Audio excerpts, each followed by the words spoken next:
जो राक्षस शाहीन बाग में बैठे हैं।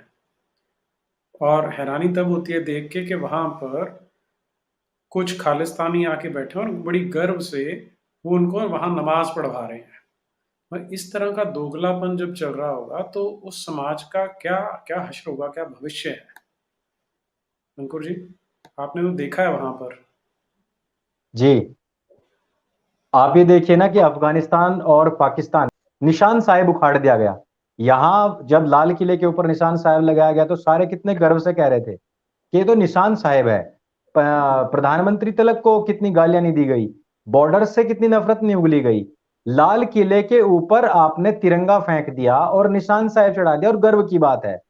लेकिन आपके पाकिस्तान और अफगानिस्तान में उन्हीं मियां भाइयों ने, जिनको यहां आप बिरयानी खिला रहे हो, यहां पर भी जम्मू के अंदर जो आपकी 18 साल की बच्ची को उठा करके ले जा रहे हैं, पंजाब के अंदर, दिल्ली के अंदर जिन बच्चों के साथ में लव जिहाद कर रहे हैं, जिन बच्चों को वो मार करके सूटकेस में भर करके नदियों में फेंक रहे हैं, जिनको वो जिंदे जिंदे दे रहे हैं, उन्हीं लोगों ने पाकिस्तान और अफगानिस्तान में हिंदू ही नहीं बल्कि सिखों के धार्मिक मजहबी चिन्हों का ना केवल अपमान किया है, उनको तोड़ा है, ध्वस्त किया है, उड़ा दिया, बम लगा लगा के उनको उड़ाया है। उनकी बहन बेटियों को घर से उठा लिया गया है। पिछले दिनों आपने देखा किस तरीके से यहाँ की मिनिस्ट्री तक उन्होंने गुहार लगाई थी कि हमारी बेटी को उठा लिया गया है। ये वो लोग हैं दरअसल। ये जिस टाइम पे ये आप जिस दोयम दर्जे की और दोगलेपन की हम बात कर रहे हैं कि इतनी हिपोक्रेसी की भी कोई सीमा होती है, दरअसल पूरे भारतवर्ष में और जितने भी एशियन कंट्रीज हैं, और या फिर आप जितनी भी यूरोपियन ताकतें देखेंगे, चाइना, इन सब का सिर्फ और सिर्फ एक एजेंडा है, भारतवर्ष में किसी भी तरीके से बहुसंख्यक समाज को मानसिक शारीरिक क्षति पहुंचा करके नष्ट कर दिया जाए, और नष्ट करने के बाद में इन्हीं इस जो बहुत ही फर्टाइल जो जमीन है, जो लैंड है, इसके ऊपर कब्जा किया जाए।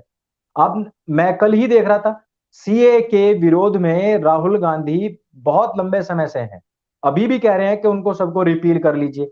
पाकिस्तान से आने वाले हिंदुओं की जो दुर्दशा है उस पर कोई एक शब्द नहीं बोलता है। कई लाख करोड़ रुपए का बजट निकलता है, जिसमें कई हजार करोड़ रुपए का बजट अल्पसंख्यक, तथाकथित अल्पसंख्यक, जिसके कि मंत्री पदाधिकारी सब के सब मुसलमान बनते हैं। क्या यहाँ पे सिख, जैन, बौद्ध और पारसी, क्या ईसाई, क्या ये अल्पसंख्यक नहीं है? एक तरफ तो पाकिस्तान से आने वाले हिंदुओं से, जैसे कि जय आहूजा जी ने बताया, कि लाखों रुपए ऐंठे जाते हैं हमारे ही एमएचए के द्वारा। दूसरी तरफ जो रोहिंग्या और बांग्लादेशी यहाँ घुसपैठिए हैं, उन लोगों को तो प्लेट में सजा करके खिलाया जाता है। उत्तर प्रदेश की सिंचाई विभाग की जमीन के ऊपर मस्जिद बना करके दी जाती है, पक्के घर बनाने का निर्माण योजना वहां पे चलती है। दिल्ली की केजरीवाल सरकार, अमानतुल्ला खान उसमें 10-10 हजार रुपए राशन दे के आता है। आप ये देखिए कि उन लोगों के लिए पूरी सरकारों के खजाने खुल रहे हैं।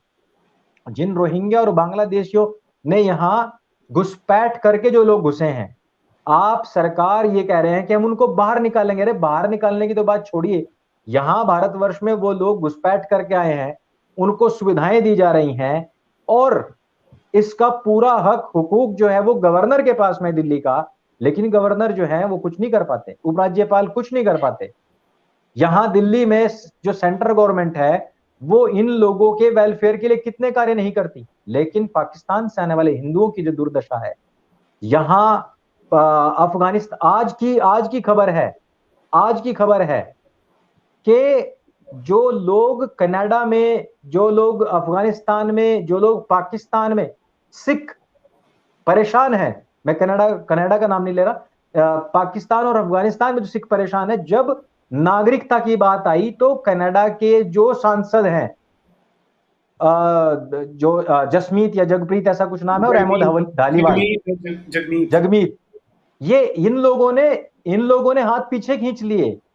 अपनी कौम, आप ये देखिए, जहां पे उनकी पूरी हुकूमत है वहां उन्होंने अपने हाथ पीछे खींच लिए, और उन लोगों के लिए पहली उम्मीद आज की तारीख में भारत है, केवल और केवल भारत, उन लोगों के लिए। और वही लोग यहां पर बैठ करके जो खालिस्तान के नारे लगाते हैं, उसकी मांग करते हैं, पंजाब को हिंदू विहीन करने के लिए पूरा असला बारूद गोला फोड़ देते हैं। हिंदुओं की के लहू से पंजाब की भूमि लहूलुहान है, रक्त रंजित है, ये बात किसी से छुपी नहीं है। लेकिन हमने गाना सिर्फ गाना उन्हीं लोगों के लिए है जिन लोगों के लिए प्रोपेगेंडा चलता है, जिनको हमने अल्पसंख्यक घोषित कर रखा है, चाहे वो कोई भी हो। हिंदू कहीं भी मरे, हिंदू डासना में मरे, मुजफ्फरनगर में मरे, मेरठ में, भागलपुर में, कश्मीर में, कैराना में, केरल में, अभी पश्चिम बंगाल में हमने बहुत बुरी हालत देखी है। आप देखिए किसी ने भी कोई एक भी बात उठाई क्या? एमएचए ने ही कुछ उठाया क्या? लेकिन एक तरफ सरकार ये कह रही है कि हमने अपनी जीडीपी को संभाले हुआ है, हमने जीएसटी से इतने लाख करोड़ अर्जित कर लिए हैं। लेकिन मेरे भाई चंद लोगों से कुछ 1000 रुपए के चक्कर में आप और उनकी कमर तोड़ रहे हैं। दूसरी तरफ अदनान सामी को 7 साल यहां पे होते हैं और तुरंत उसको नागरिकता पकड़ा जाती है। पंजाब के साथ में अभी तक तो अमन की आशा की पीपनियां बजती रही। तो ये कुछ ऐसी चीजें हैं जहां पर हम ये देख रहे हैं अपनी खुली आंखों से नीरज जी के जहां एक तरफ पाकिस्तान, अफगानिस्तान में इनकी मजहबी जो चिन्ह है, जो इनके गुरुद्वारे हैं, उनको उखाड़ा फेंका जा रहा है, इनकी बहन बेटियों की इज्जत आबरू नीलाम की जा रही है 2-2 दिनार में, जहां इनको इनके साथ निकाह करके मियां मिट्ठू जैसे लोग उनको मतांतरित कर ले जा रहे हैं।